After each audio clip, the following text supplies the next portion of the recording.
Here in Tashkent, I was joined by Bulgaria's President Rumen Radев, and speaking diplomatically, we talked about the EU strategy and sanctions on Russia. First of all, we should realize and recognize what is the result of the sanctions. Who is the winner from these sanctions? I believe that the biggest winner is China.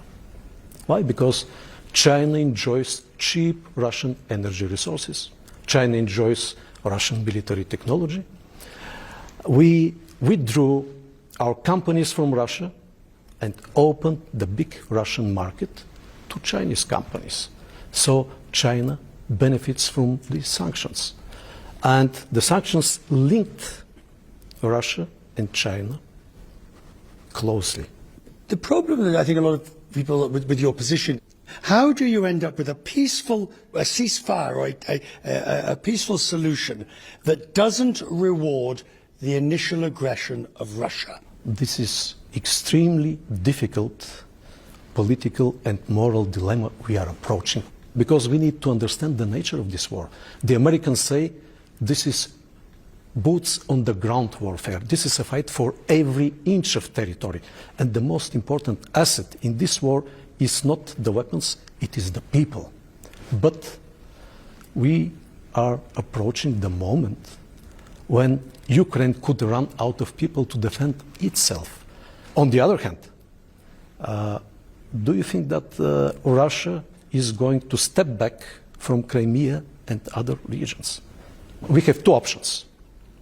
The first one is to reconcile with the fact that in the 21st century someone can grab territories by force, and to forget about our values, to forget about international law, to forget about UN Charter.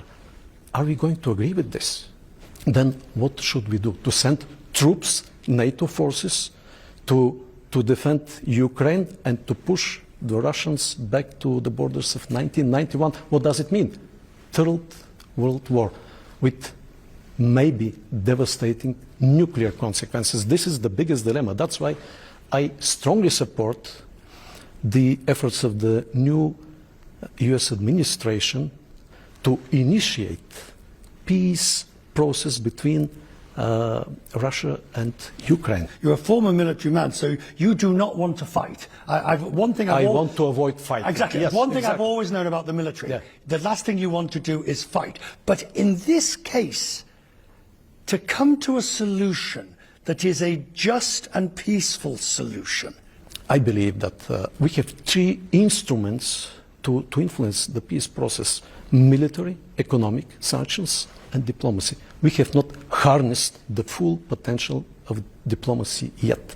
That's why, again, I strongly support the efforts of President Trump. I believe he is a pragmatic, very pragmatic business person who hates devastation brought by any war.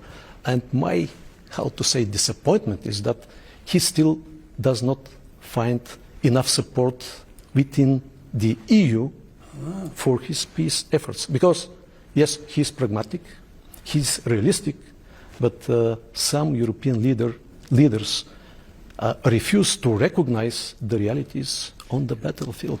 And this is a huge problem. Bulgaria is on track to become the latest and newest member of the Eurozone. It's been approved for full membership, having met the criteria.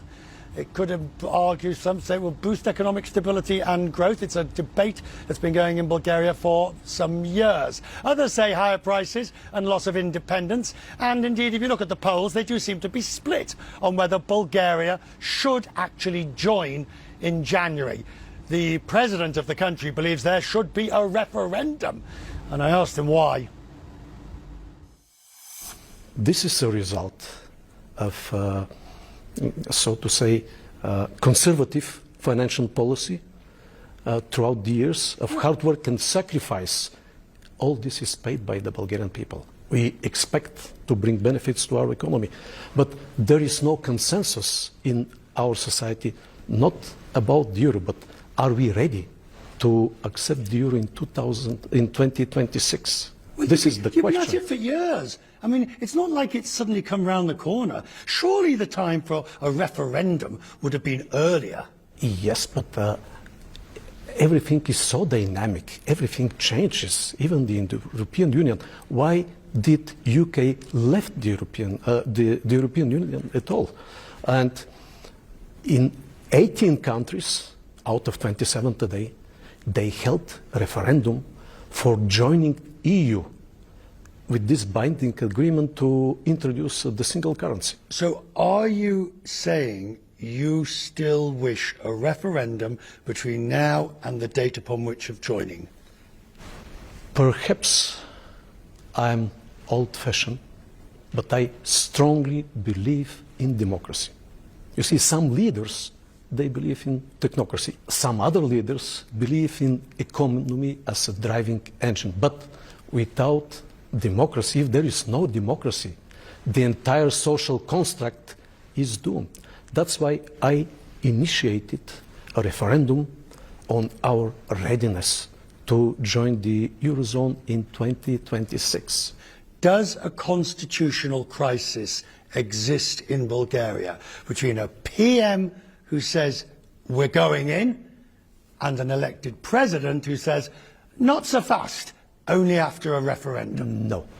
There is and there will be no constitutional crisis. In fact, it is about the trust in the institutions, because for the last 4 years, can you imagine, we held 7 parliamentary elections and we witnessed a decline of the trust in our institutions. And the referendum can bring back the trust in the Bulgarian government.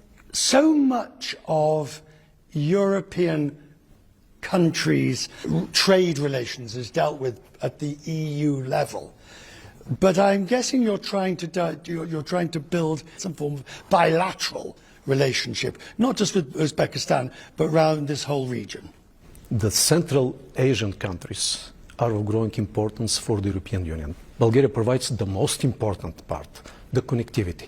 There is a huge room for bilateral relations, for trade, for exchange in various areas. However, we need the connectivity, transport, energy, digital. Without this connectivity, we are pretty limited. And can you imagine, Bulgaria is on the west coast of the Black Sea. And also you should know that the world's second busiest land border cross point is between Bulgaria and Turkey. We provide European strategic entry point to this region. And this is Central Asia, this is China on the other side as well.